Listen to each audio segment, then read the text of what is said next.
दोस्तों, जीवन में कई बार ऐसी परिस्थितियां आ जाती हैं जब हम क्या सही है और क्या गलत इसका निर्णय नहीं कर पाते हैं। ऐसी परिस्थितियों में हमारी अंतरात्मा की आवाज एक निर्णायक भूमिका निभाती है और हमें उचित अनुचित का ज्ञान करवाती है। क्या है ये अंतरात्मा की आवाज? जानते हैं ये आज की कहानी से।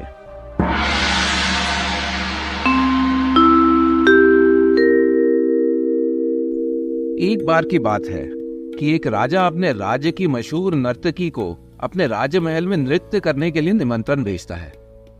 नर्तकी का नृत्य देखने के लिए राजा अपने गुरु को भी निमंत्रण भेजता है। नृत्य शुरू होने से पहले राजा अपने गुरु को मुद्राओं से भरी एक थैली देता है और कहता है कि अगर नृत्य अच्छा लगे तो इनमें से कुछ मुद्राएं नर्तकी को पुरस्कार के रूप में भेंट कर देना। नर्तकी का नृत्य देखने के लिए राज परिवार के सभी सदस्य राजमहल में उपस्थित थे और सभी लोग आनंद से देख रहे थे। लेकिन जब नृत्य खत्म ही होने वाला था तो नर्तकी के पीछे जो तबला बजा रहा होता है उसकी ताल बिगड़ जाती है। नर्तकी उनसे कहती है, सारी गई थोड़ी रही, यह भी बीती जाए, ताल भंग ना कीजिए, नहीं तो दाग लग जाए। उसके कहने का भाव यह होता है कि सारा कार्यक्रम अच्छे से हो गया है, अब थोड़ा सा ही शेष रह गया है।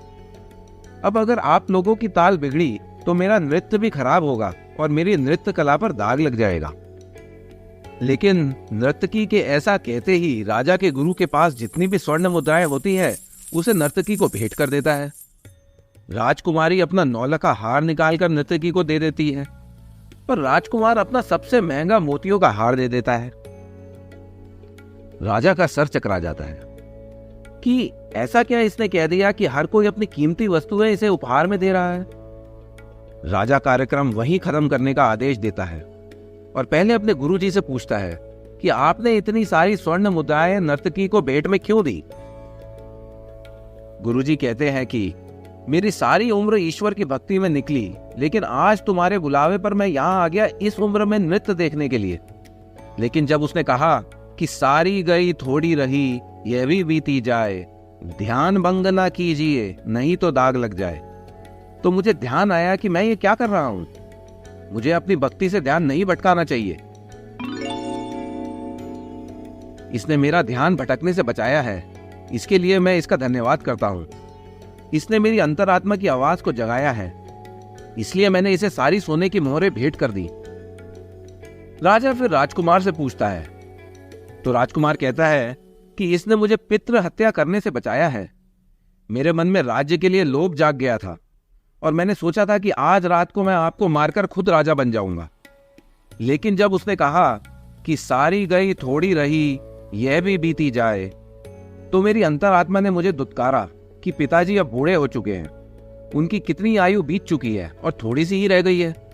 आज नहीं तो कल सारा राज्य मुझे ही मिलना है, तो इसलिए मुझे आपको मारकर पितृ हत्या का दोष नहीं लेना चाहिए। अब राजा राजकुमारी से पूछता है।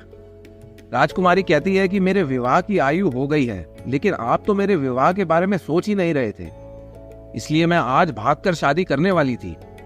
लेकिन जब उसने कहा सारी गई थोड़ी रही, यह भी बीती जाए, चरित्र भंग मत कीजिए, नहीं तो दाग लग जाए, तो मुझे ध्यान आया कि मैं अगर आज भाग गई तो आपके और भाई के नाम पर दाग लग जाएगा, लोग मुझे चरित्रहीन कहेंगे।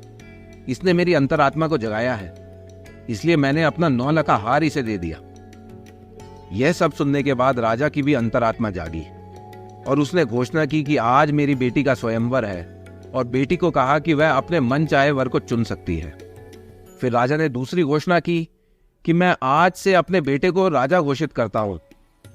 तीसरी घोषणा की कि मेरे मन में वैराग्य जाग गया है और मैं अपने गुरुजी के साथ वन में जाकर भक्ति करना चाहता हूं। गुरु, राजकुमार और राजकुमारी तीनों की अंतरात्मा उन्हें गलत निर्णय लेने के लिए धुतकार रही थी। कहीं ना कहीं उनके मन में गलत निर्णय लेने के लिए ग्लानि का भाव था, जो उन्हें एहसास करवा रहा था कि जो वे सोच रहे हैं वह गलत है।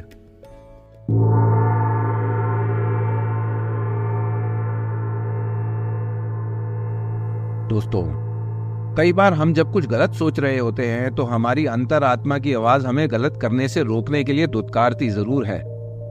यहां तक कि कई बार सामने वाला कह कुछ और रहा होता है, लेकिन हमारी अंतरात्मा हमें उसके माध्यम से भी समझाने की कोशिश करती है।